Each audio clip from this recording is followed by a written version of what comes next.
Thank you, Patty, so much for that really kind and generous introduction. I also want to say special thanks to Laura Monroe, Lou Alvarez, and the entire foundation crew for creating this terrific weekend for us, and especially for giving me the opportunity to talk to you about this project, which is very near and dear to my mind and to my heart. So I'm intensely grateful to be here. I also very much hope that the people in this room approve of the project, because of course it is your generosity that supports and funds the work that I'm doing.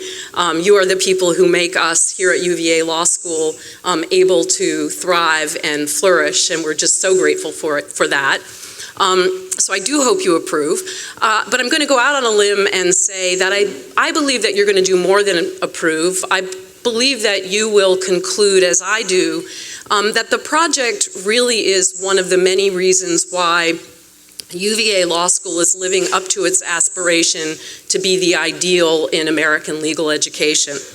From the project, I draw a number of concise, abstract lessons about legal pedagogy, legal education, lawyering, and public service in the 21st century. But as Patty mentioned in her introduction, I am a law and humanities person, so I am going to deliver these abstract lessons to you in the form of a story, not so much in the form of a list of lessons. But as I move forward and talk to you about the Molly Pitcher Project, you might keep some abstract themes in mind. Certainly these are themes that I have in mind. Our project, I think, is a really wonderful living example of the kind of work that can happen when legal theory really engages with legal practice, when law schools encourage professors to teach across disciplines, when legal academics engage with practitioners, people who are working in private practice, when students and professors collaborate seriously, and when you have a forward-looking dean, such as our dean, Paul Mahoney, who makes a very significant contribution to law and public service. So for starters, I have to say this. I feel pretty guilty being the one who gets to stand here and tell you about this project. I'm very excited about it, but I do feel guilty being the one because you see, way back at the beginning, I was a reluctant participant. I was really a doubtful and reluctant participant. I wasn't exactly kicking and screaming, but I was reluctant to proceed as far as we did. There are 4 people, they were my collaborators, who were never reluctant or doubtful participants. At the time we founded the project, they were first-year students in their 2nd semester. This was in the spring of 2011. Their names are Ariel Linnett, Rebecca Cohen, Kyle Malinek, and Helen O'Byrne Hardeman. And they should really be the ones standing here telling you about this project. But for them, the project would never have taken off. Of course, now I'm going to divert the attention to me, but as I do that, I do hope that you will keep these 4 wonderful students in mind, because they are the ones who I believe should get most of the credit. So the project had its origins in my research and teaching in the areas of feminist jurisprudence. Every year since I started teaching at UVA Law School, I've had the privilege of teaching some iteration of a feminist theory course. And in that class, every semester, I remind the students that we are not yet living in a sex-blind or gender-neutral world. I remind them that Ruth Bader Ginsburg's equal protection revolution is not yet complete, and it's not yet complete because the federal government continues to discriminate against women as a formal matter. Also, it discriminates against men. I've not yet convinced that many men that this is discrimination against them, but I'm still working on it. But in any event, you know where I'm going. Though in most of the world, including most of the military world, the government is forbidden to classify people based on sex. When it comes to service in the military, there are 2 very important formal classifications that remain on the books. Men and men only are required to register for the draft, and females are refused to, are not allowed or excluded from participating in ground combat roles. So every year I mention this to the students, and some of them, I think, and maybe some of you, are inclined to think that these classifications are trivial. They're sort of vestiges, remnants of a sexist world, and they don't really matter that much in contemporary culture. Of course, most of us don't want to fight in combat. Most of us want to live in other places. And so, what's the big deal? As I mentioned, everywhere else, business requires that important institutions be sex blind.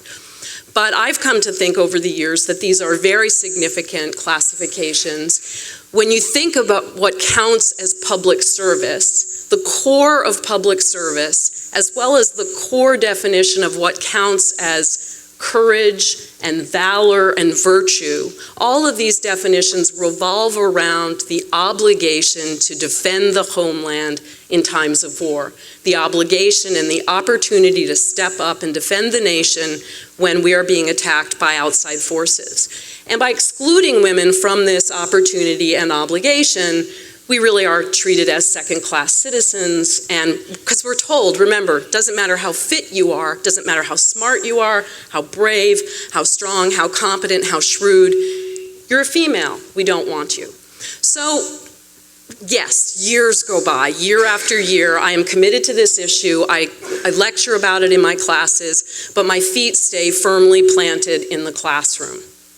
Then, 4 years ago, Dean Mahoney decides to launch a new law and public service initiative and created a law and service program.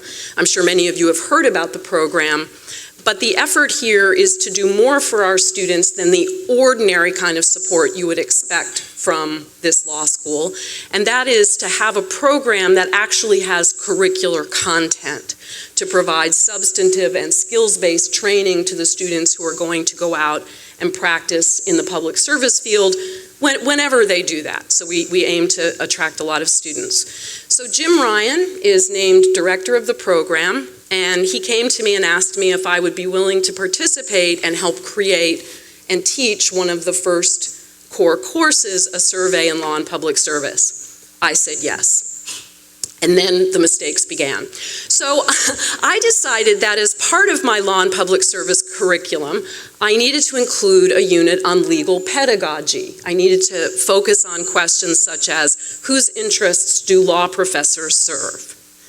And in the course of creating that assignment, I asked the students to read a very short excerpt. I asked them to read a bunch of things, but a short excerpt from a famous and now old polemical essay by Duncan Kennedy. Do you remember the essay? The essay is titled something like Legal Education as a Training in Hierarchy.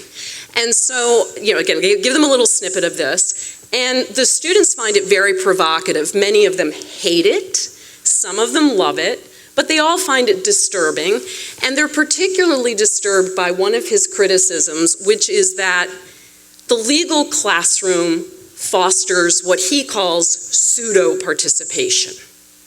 I assume, as contrasted to real participation, pseudo-participation. So the students got very riled up by this suggestion and felt dissed, I think is the word I would use. And I rapidly said, no, this is not a criticism of you, the students, this is a criticism of me, the professor. I'm the one who's responsible for creating something other than pseudo-participation. So in the spring of 2011, I decided time to foster some real participation, and in our unit in which we study impact litigation and cause lawyering, I thought I'll motivate the conversation by asking the students to do a little bit of independent research on an impact case that if I were a cause lawyer, believe should be brought. After all, for years I'd been asking, where have you gone, Ruth Bader Ginsburg? Why does the ACLU Women's Rights Project not bring this lawsuit? So I thought, let's constitute our class as if we were a small public interest firm, and I made sure that they were going to research both sides of the case. So the students came back. We spent 1-2 hours on it. I'll go ahead and say, yep, I say so myself. It was a big success. Great discussion, very motivated. The students didn't want to let the topic go. We moved on. Several days later, the 4 students who I've mentioned, Ariel, Helen, Rebecca, and Kyle, came to me and they said, you should litigate this case. We think it's a winner. we will help you. And I said, no way. Absolutely not, no way. I am an academic professor. I have my hands full teaching large classes and doing all other kinds of things here. And besides, I am not competent to litigate a lawsuit that important. Okay, they went away. 5 seconds later, they're back. We will go and ask Dean Mahoney if we can start a clinic to litigate this suit. I said, Dean Mahoney will show you the door. We do not create clinics to litigate a one-off case. That's not the way it's done, okay? So, no way, no. They won't go away. They emails, they didn't tweet me, but you get the point, right? So everywhere I turn, there they are saying, we should do this, we should do this. So finally I said to them, we are not going to litigate this case. We are not going to create a clinic. But the law school has this wonderful rubric called directed research. And if you are serious and committed and creative and entrepreneurial, you can create your own class. So, for example, you could create a little seminar in which, if you could persuade a professor to supervise you, you would be able to study the framework for bringing a lawsuit of this kind. So that's what we did. Fast forward to September of 2011, we're sitting in a little conference room across the hall from my office. I say to the students, this is your class. What is your agenda? 4 voices. We're gonna file a lawsuit. I said, no way. But I instantly took steps to reactivate my bar membership. Right, that was the first thing I did. So what did we do after that? We did the things that we had learned to do in our law and public service class. We actually followed the lessons that we had been studying in the class we had created. And of course, we learned by trial and error that it's very difficult, it's very messy, and some of the insights that we had studied were not correct, and so forth. We did legal research. We talked to all of our colleagues on the faculty who are con law and employment experts. We did a lot of fact-based research, read every history and every report we could get our hands on. But the most important thing that we did was we left the law school grounds, if you will, and went out and developed a network of people in the military. So we tried to speak to as many people in the military, active, reserve, retired, veterans, National Guard, ROTC, junior ROTC, the brothers and sisters of all of the above. We spoke to everybody that we could because we really wanted to know, why had this lawsuit never been brought? As Helen, one of the 4 pitchers, said to me, maybe no one has ever brought this lawsuit because no one feels injured by the combat exclusion policy. Just because you, Anne Coughlin, think this is a great lawsuit, this is low-hanging fruit for a con law professor, formal discrimination by the federal government, give me a break, bring the lawsuit. Maybe no one out there in the world wants to bring the lawsuit. So we talked to everybody that we could. But still, October is blending into November, the semester is going by. The students are starting to get a little antsy because our conversations remain local. We're having lots of them, but we're not yet getting out there into the national media, and they're worried. I'm not worried. I don't want a plaintiff to come knocking on the door, right? But they're getting antsy. Then the story went national, and it went national in a way that I would never have predicted. This is what I learned from the students. I, you see, have been trying to write and publish op-ed pieces about this problem for years. And I always try to place them in fancy places. The New York Times, Washington Post, Slate, the Wall Street Journal, you know, my peeps, you know, fancy people who would go, ooh, UVA law professor. Well, they weren't having any of it. They just weren't interested. It wasn't the right time. Who cares? This is a trivial issue, so on and so forth. So what happened was the law school, the publications office, I'm looking around for Brian and Mary, they did a wonderful piece on the project. It got picked up in the local media. Guess where it went? It went to Norfolk. I don't want to publish in the New York Times. I want to publish in the Virginian Pilot, Norfolk, the Navy. A Military Times reporter called me and said, I just read in the Virginian Pilot, they've endorsed your Molly Pitcher project. I was like, whoa. And then he said, I hear you're looking for plaintiffs. So at that point, I'm like calling George Cohen, I'm calling Rich Balnave, visions of barratry dancing in my head, right? I'm so frightened. So I said, oh no, sir, no, not us. We would never dream of looking for plaintiffs. We're studying the framework for litigation. He wrote the story. Next day, Army Times, she's looking for plaintiffs. That's what it said.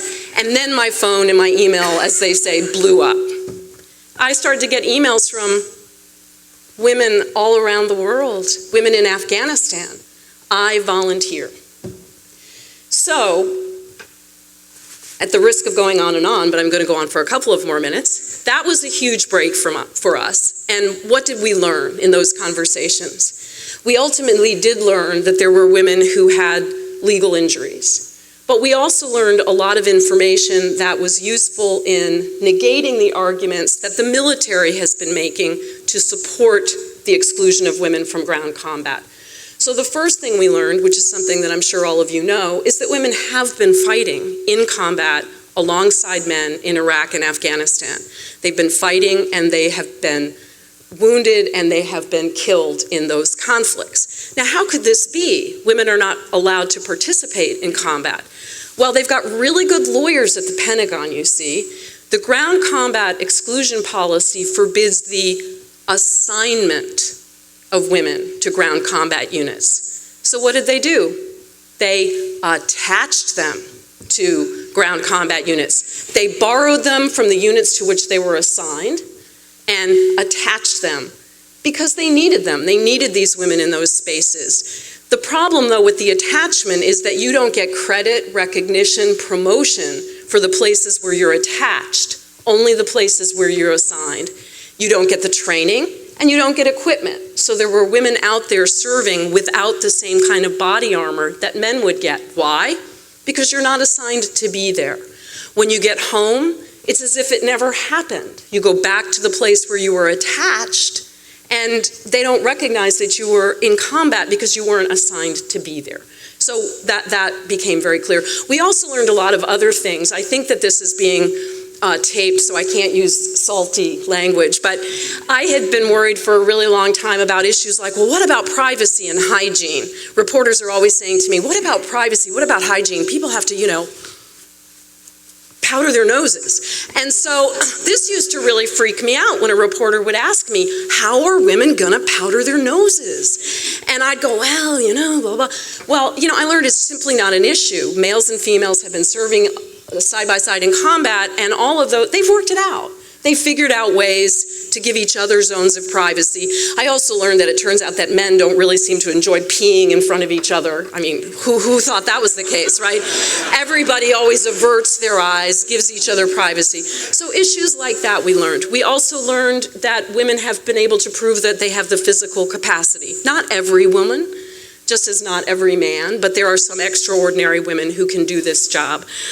The other thing we learned, and I'm going to start drawing to a conclusion, of course, is that there were women who were suffering legal injuries. There were women who came to us and said, I was told you'd be the perfect person for this job. I would hire you to be my master sergeant, but I can't because you're a female. Bingo. Suddenly we hear the legal injuries. So at that point, again, Ike said, we have to get real lawyers. And one of our potential plaintiffs agreed with me in the most wonderful analogy I've ever heard.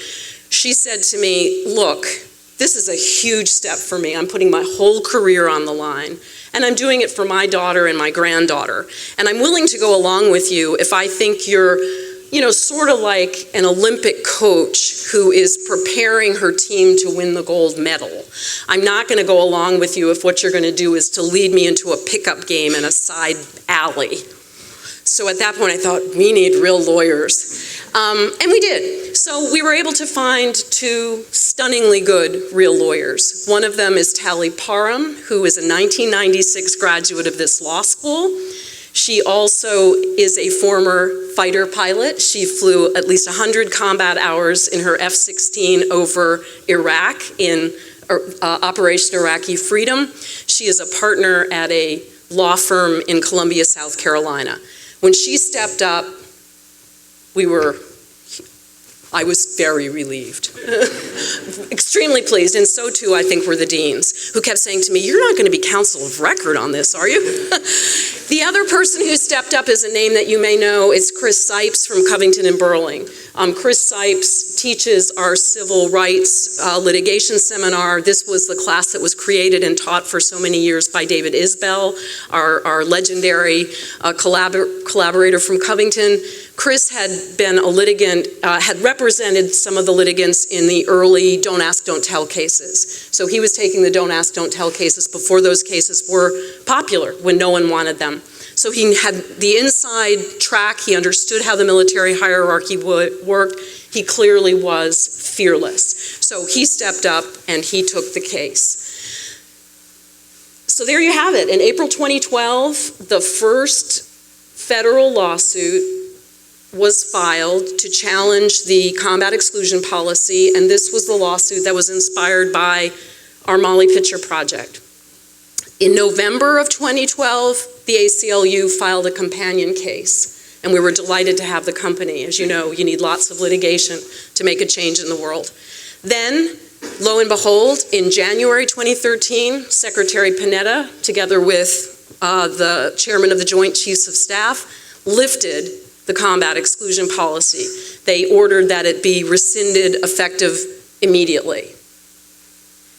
I was like, goodbye litigation, welcome home pseudo participation.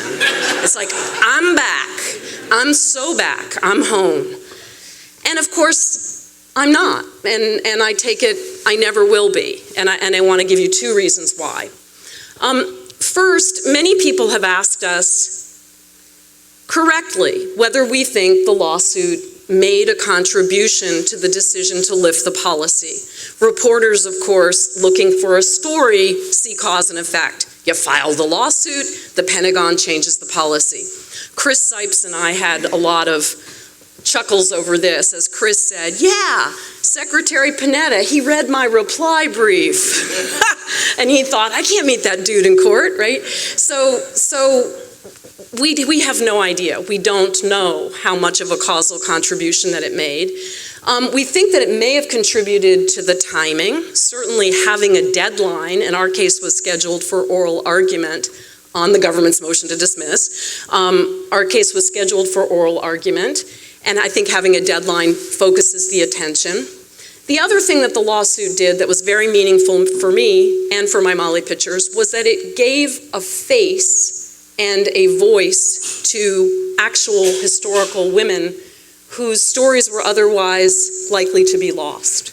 That was one of the reasons why we chose the name Molly Pitcher Project. It was not just for the alliteration. It was to remind people of the longstanding history of the participation of women in combat. Women have been fighting alongside men since the founding of the nation, but they're often treated as mythical. People act as if Molly Pitcher is a fairy tale. She's not. She was real. So too are the women who we encountered along the way, and we were determined to give their narratives a place in history. And I think that the litigation may have succeeded in doing some of that. But the other thing that I learned is that when you have clients and not just a cause, so when you are a lawyer who has clients with skin in the game, and remember, some of these clients have real skin in the game. These are people who are willing to make the ultimate sacrifice for the nation. You can't just go away, right? So I'm going pseudo participation. I'm running screaming for my office. And these women are phoning me and saying, we want you to write to the G1 of the Army and insist that the Army Ranger School be opened forthwith. And I'm like, okay. And because we took this work seriously, the Molly Pitcher Project is now a serious one, and I had the great privilege of getting an invitation from General Odierno, to go to the Pentagon, to meet with the G1 and the others who are drafting the integration plan and provide them some advice. The other thing, and it's here that I'll conclude, my husband says I should never be allowed to visit a military installation again. We were at West Point a couple of weeks ago. When I say we, I just mean myself and a couple of the women, the women who we met when we were in the course of creating our stakeholder group. We were invited to come and do a panel on combat exclusion for a women's summit. And we asked questions about why there were so few women at West Point. Why is the percentage of females in the class, why is it stuck at 15% year after year? And what we learned suggests to me that it may be that the admissions process is using what lawyers call a quota. It's a ceiling to artificially keep down the number of women. And so as Mark said, it was like, come home, come home, we'll discuss it when you get here. So there's a lot of work to be done, and we were just really fortunate to be in the right place at the right time to step up and participate in this work. And so I guess I should stop and open it up for questions. I could really go on for several days. As Laura knows, I already, at the beginning I asked Laura, can I have 30 minutes instead of 20? But at the risk of wearing out your patience, I think I again will repeat my thanks. It is due to the generosity of the people in this room and the people that you represent that the University of Virginia Law School is the magnificent place that it is. It is a wonderful place to study law, to teach law, to collaborate together on the kind of education that we need to be giving our students for private practice and public service in the 21st century. And it's to you, each of you, who give so much of your time and your money. We thank you from the bottom of our hearts. So do you have questions for me?